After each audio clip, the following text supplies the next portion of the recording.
आज हम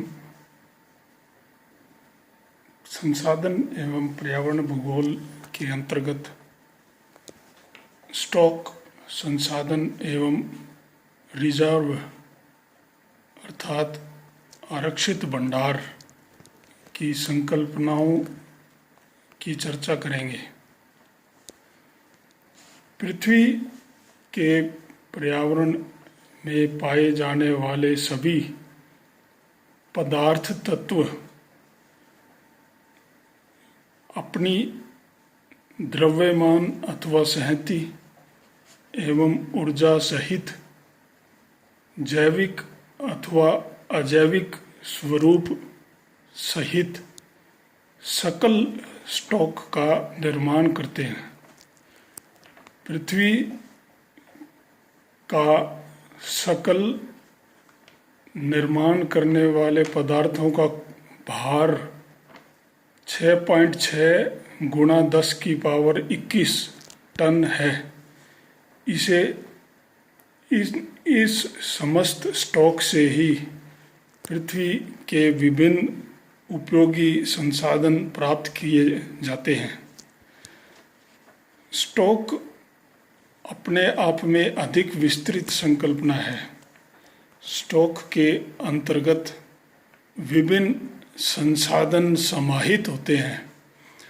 कोई भी स्टॉक उस समय संसाधन बन जाता है जब यह लोगों की खाद्य, आवास, परिवहन अथवा अन्य प्रकार की आवश्यकताओं की पूर्ति करने में सक्षम हो जाए।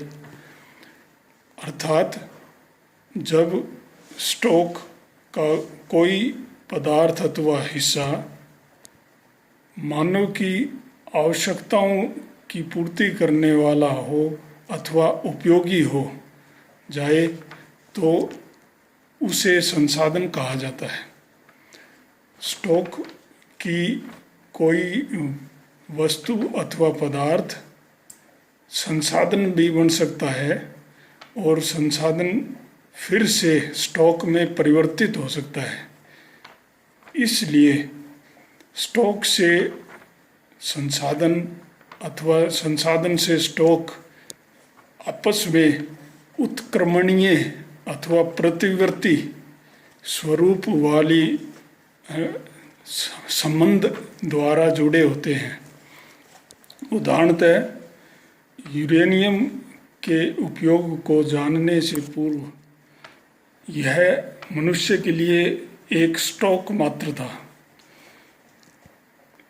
इसी प्रकार जब नवपाषाण युग के मानव ने लोहे के उपयोग द्वारा विभिन्न प्रकार के उपकरणों का निर्माण शुरू किया तो पाषाण युग के उपकरण स्टॉक में बदल गए, जो कि पहले उस समय के मनुष्य के लिए संसाधन स्वरूप थे। अतः संसाधन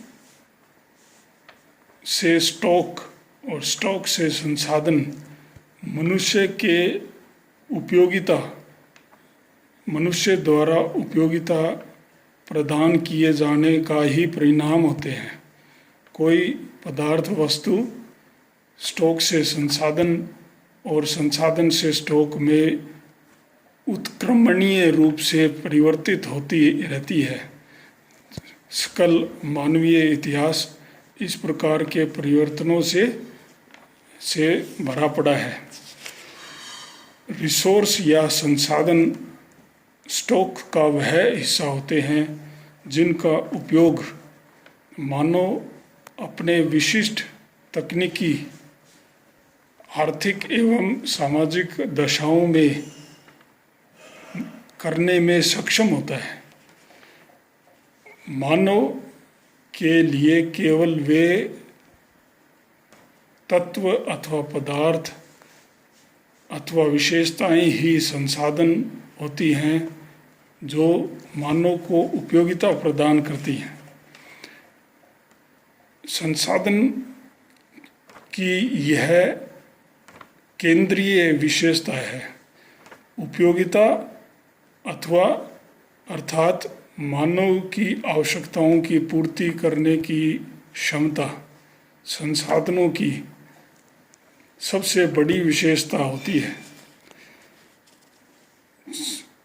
किन्हीं पदार्थों अथवा विशेषताओं को संसाधन बनाने में मानव की केंद्रीय भूमिका है।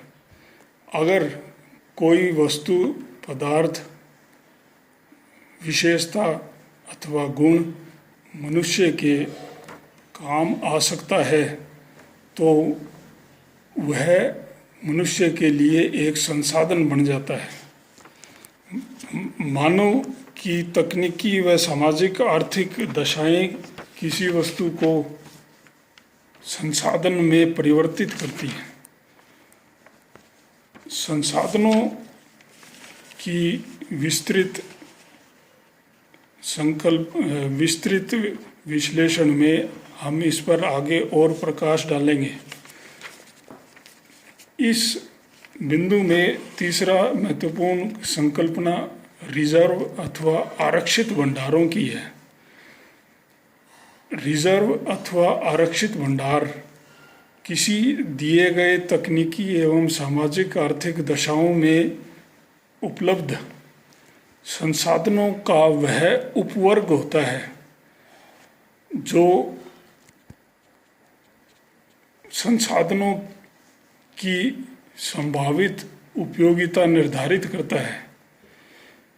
तीनों अर्थात स्टॉक, संसाधन एवं आरक्षित भंडार में से आरक्षित भंडार अथवा रिजर्व सर्वाधिक विशिष्ट होते हैं, जिनकी मात्रा न्यूनतम होती है। कोई रिजर्व एक दिए गए समय में मानव के तकनीकी एवं सामाजिक आर्थिक विशेषताओं के अनुसार ही आरक्षित भंडार अथवा रिजर्व का रूप धारण करती है। किसी दिए गए स्थान अथवा समय में रिजर्व अथवा आरक्षित भंडारों का आकार अथवा मात्रा 4 कारकों पर निर्भर करती है। नंबर 1, किसी संसाधन की गुणवत्ता। उदाहरण के लिए अगर किसी क्षेत्र में हम पेट्रोलियम के रिजर्व अथवा आरक्षित भंडारों की चर्चा कर रहे तो पेट्रोलियम की रासायनिक विशेषताएं अर्थात गंधक जैसी अशुद्धताओं से उसके मुक्त होने के गुण को हम उसकी प्रथम विशेषता मानते हैं। जितनी उच्च गुणवत्ता का कोई रिजर्व होगा उसके उतनी उपयोग की संभावना बढ़ जाएगी। इस गुणवत्ता के प्रथम पहलू के बाद दूसरा कारक क्षेत्र के आकार से है। क्षेत्र का अर्थ किसी क्षेत्र में उपलब्ध कुल संसाधन अथवा रिजर्व आरक्षित भंडारों की मात्रा से जुड़ा है। जितना बड़ा फील्ड अथवा क्षेत्र का आकार होगा उतने अधिक रिजर्व बढ़ जाएंगे। तीसरा कारक किसी क्षेत्र या फील्ड की अभिगम्यता है।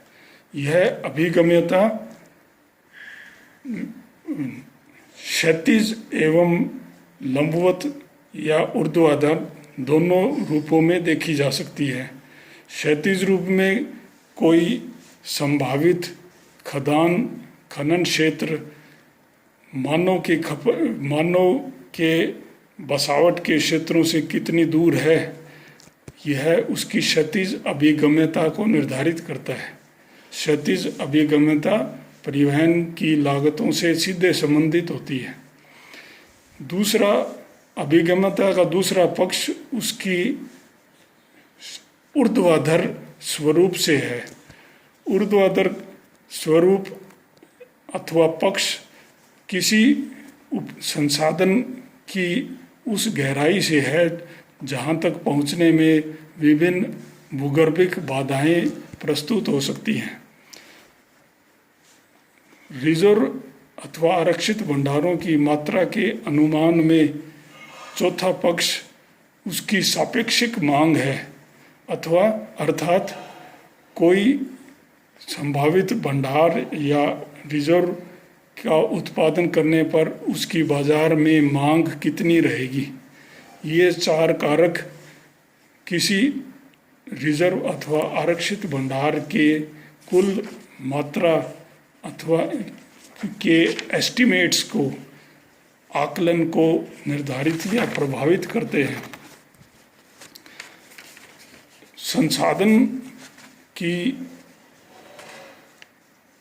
संसाधनों के अध्ययन में कुछ संबंधित संकल्पनाएं और भी हैं। उदाहरण के लिए संसाधन एवं संपत्ति अर्थात वेल्थ में अंतर किया जा सकता है। वेल्थ अथवा संपत्ति एवं संसाधनों में अंतर यह होता है कि संपत्ति के 3 गुण, संपत्ति अथवा वेल्थ के 3 गुण उसकी उपयोगिता, अल्पता, स्कैर्सिटी तथा विपणनशीलता, मार्केटेबिलिटी है। तीनों गुण एक साथ होने पर ही कोई वस्तु संपत्ति बनती है। दूसरी ओर संसाधन की अवधारणा संपत्ति अथवा वेल्थ की आर्थिक अवधारणा से अधिक विस्तृत है। कोई भी वस्तु, पदार्थ या विशेषता अगर मानव की आवश्यकताओं की पूर्ति करने में सक्षम है, अर्थात उपयोगिता प्रदान करती है और मानव के लिए कार्यशील है, तो वह संसाधन बन जाती है। इन पक्षों को हम आगे और विस्तार से देखेंगे, लेकिन संसाधनों के 2 मुख्य गुण उपयोगिता एवं कार्यात्मकता हैं, जबकि संपत्ति संसाधनों की अपेक्षा अधिक सीमित होती है, क्योंकि जिन तत्वों की अल्पता होगी तथा जिनकी बाजार मूल्य अथवा विपणनशीलता होगी, वही पदार्थ संपत्ति के अंतर्गत शामिल किए जाएंगे। इसलिए संपत्ति संसाधनों से अलग एक सीमित महत्व रखने वाली संकल्पना, सीमित अर्थ रखने वाली संकल्पना है।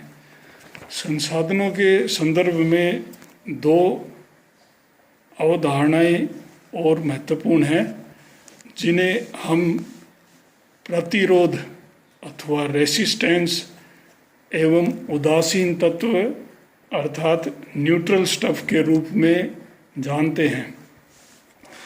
प्रतिरोध अथवा रेसिस्टेंस वे शक्तियाँ अथवा विशेषताएं हैं जो संसाधनों के उपयोग में बाधक होती हैं। उदाहरण के लिए अनुपजाऊ मृदा, चक्रवात, बाढ़, विष, बीमारियां, अज्ञानता, लालच, अति जनसंख्या अथवा अत्यल्प जनसंख्या, संघर्ष, युद्ध आदि सभी प्रतिरोध हैं जो मानव के लिए संसाधनों के उपयोग में बाधक बनते हैं। उदासीन तत्व अथवा न्यूट्रल स्टफ प्रकृति की ऐसी विशेषताएं हैं जो न तो मानव के पक्ष में कार्य करती हैं और न ही उसके लिए बाधाएं उत्पन्न करती हैं। उदाहरण के लिए प्रागैतिहासिक मनुष्य के लिए कोयला एक उदासीन तत्व था, क्योंकि यह कोयला उस समय मानव के लिए ऊर्जा के स्रोत के रूप में ज्ञात ही नहीं था।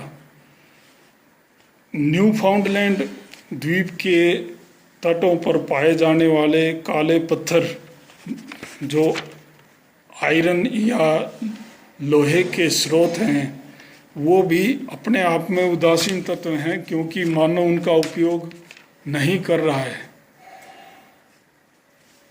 ज्वार भाटे से प्राप्त ऊर्जा को भी हम उदासीन तत्व के रूप में समझ सकते हैं, क्योंकि प्राय विश्व के अधिकांश समुदायों के पास इस ऊर्जा के स्रोत के उपयोग की जानकारी उपलब्ध नहीं है।